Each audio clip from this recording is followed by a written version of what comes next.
What if I told you there's a Toyota Corolla that's been officially verified with over 2 million kilometers on the odometer, and it still runs smoothly today? That's enough distance to travel to the moon and back more than twice. Today, we're counting down 11 automotive legends. Stick around, because the number one car on this list will completely change how you think about what vehicles used to be capable of. Before we start, make sure to like this video and subscribe for more of these videos. Number 11. Toyota Corolla, 1983 to 1987. You know what's honestly embarrassing? Forgetting to include one of the most reliable cars ever made in a reliability list. The mid-1980s Toyota Corolla wasn't just dependable, it was the mechanical equivalent of that friend who never gets sick. There's a documented case in New Zealand of a 1986 Corolla that passed 2 million kilometers on its original engine and transmission. To put that into perspective, that's like driving from Los Angeles to New York over 700 times. The owner reported only one major repair, a clutch replacement at 1.8 million kilometers. And he said he felt bad about it. The secret was Toyota's 4A series engines. These motors were so simple, they made pocket calculators look complicated. No computers throwing error codes, no sensors failing for fun, just mechanical fuel injection and honest engineering. These Corollas were designed during Toyota's obsessive perfectionist era. Engineers lost sleep over hypothetical failure points. Cooling systems were torture-tested in Australian deserts. Electrical systems were so basic that mechanics in Cuba still keep them running with hand tools and creativity. In many parts of the world, these cars weren't transportation. They were generational assets. Number 10. Peugeot 504, 1968 to 1983. Here's a car that survived actual civil wars. The Peugeot 504 wasn't just tough. It was engineered for places where the nearest mechanic might be 500 kilometers away and armed with nothing but a rusty wrench and stubborn pride. In 1976, a 504 won the East African Safari Rally, a race where survival mattered more than speed. That same year, another 504 crossed the Sahara Desert 47 times as part of a commercial transport route. The logic was simple: make everything stronger than necessary, then add more steel anyway. The rear axle came from commercial trucks. The suspension could absorb potholes that looked like geological features.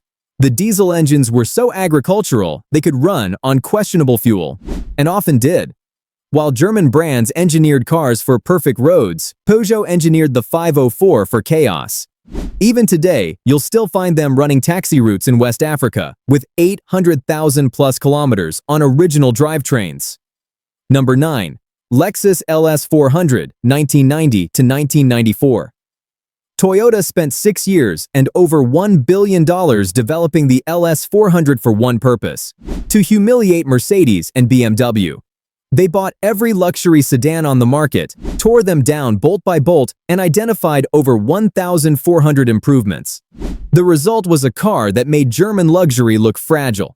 There's a documented LS 400 taxi in Dubai that accumulated over 560,000 miles in 7 years of non-stop airport runs, with nothing beyond routine maintenance. The one UZ-FEV8 was pure over-engineering. Engines were tested for the equivalent of 1 million miles before production. Door handles were tested for 100,000 cycles. Engineers were assigned full-time just to eliminate squeaks and rattles. And here's the difference: it actually worked.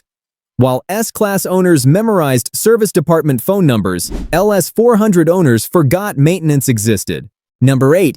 BMW 5 Series E39, 1995 to 2003. The E39 came from BMW's brief era of clarity, when they still prioritized engineering over service revenue. There's a documented German Autobahn taxi, a 540i, that covered 745,000 kilometers in under a decade. Original engine, original transmission. The M52 and M54 inline-6 engines were nearly indestructible with basic maintenance. No fragile electronics. No plastic disasters waiting to happen. This was peak BMW. Engaging to drive, reliable enough to daily, and built before accountants replaced engineers in the decision-making process. Number 7. Land Rover Defender, 1983 to 2006. The Defender wasn't built, it was forged. In 1989, a Defender 110 became the first vehicle to cross Antarctica without mechanical support. It later completed a trans-Saharan expedition, proving temperature extremes didn't matter. The engines were basically truck motors, manual everything, mechanical fuel injection, electrical systems simple enough to diagnose with logic instead of laptops. These vehicles survived wars, disasters, and humanitarian crises across every continent. They weren't sophisticated, they were honest. Number 6. Ford F-150, 1980 to 1996. While people debate imports, these F-150s were quietly doing the real work. There's a documented 1987 F-150 in Alaska with over 850,000 miles, hauling equipment between remote oil sites in temperatures ranging from -60 degrees Fahrenheit to 100 degrees Fahrenheit. The legendary 300 inline-six engine wasn't built for speed, it was built for immortality. Simple, torque-heavy, and rebuildable with hand tools. These trucks weren't lifestyle accessories. They were tools, and they worked. Number 5. Nissan Patrol Y60, 1987 to 1997. The Y60 Patrol was Nissan's answer to desert dominance, and they didn't hold back. There's a documented patrol in Saudi Arabia that crossed the empty quarter for rescue operations, accumulating 900,000 kilometers in brutal conditions. The inline-six engine was basically a truck motor pretending to be an SUV engine. Coil spring suspension gave it a massive advantage over leaf-sprung competitors. When breakdown meant death, people chose the Patrol. Number 4. Mitsubishi Pajero/Montero, 1982 to 1991. The first-generation Pajero didn't just compete, it dominated, winning the Dakar Rally 12 times. Production versions crossed the Sahara carrying scientific equipment without failure. Engines weren't fast, but they were unstoppable. Mitsubishi's Super Select four-wheel drive system allowed real versatility long before others figured it out. These weren't mall crawlers. They were survival machines. Number 3. Chevrolet K5 Blazer, 1973 to 1991.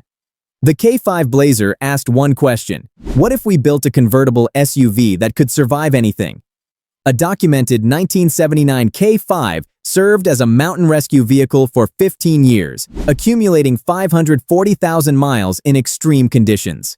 Small block V8, TH350 transmission, NP205 transfer case. Simple, overbuilt, rebuildable. It wasn't efficient or refined, it was capable. And that mattered.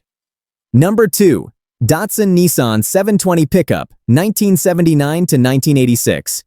The Datsun 720 quietly matched Toyota reliability with more style. There's a documented Australian 720 that ran for 750,000 kilometers in the outback with minimal maintenance. Simple carbureted engines, no electronics, easy repairs. Reliable didn't have to mean boring, and the 720 proved it. Number 1. Volvo 240, 1974 to 1993. At the top sits the Volvo 240, and this position is unquestionable. There's a documented 240 in Sweden with 1.8 million kilometers still serving daily duty. Original engine. These cars were engineered with one philosophy: make everything stronger than necessary, then add more steel. The doors weighed more than modern hoods. The safety cage bordered on absurd. The engines routinely crossed 400,000 miles with basic maintenance.